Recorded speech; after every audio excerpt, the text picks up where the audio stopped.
আমাদের মাইতি নোয়াখালী ডিসি অফিসের এখানে বন্যায় অবস্থিত যে পরিস্থিতি সবাই দেখতেছে।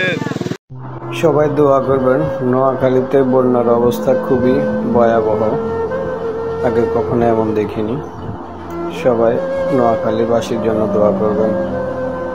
খুব ভয়াবহ অবস্থায় 2 দিনের মাথায়। আল্লাহ যেন সবাই হেফাজত করে, সবাই এই দোয়াটাই করবেন। দেখুন বৃষ্টি থামছে না, বন্যার পানি শুধু বাড়তে গেছে। সবাই আমাদের জন্য দোয়া করবেন। সবাই দোয়া করবেন। নোয়াখালীতে বন্যার অবস্থা খুবই ভয়াবহ, আগে কখনো এমন দেখি।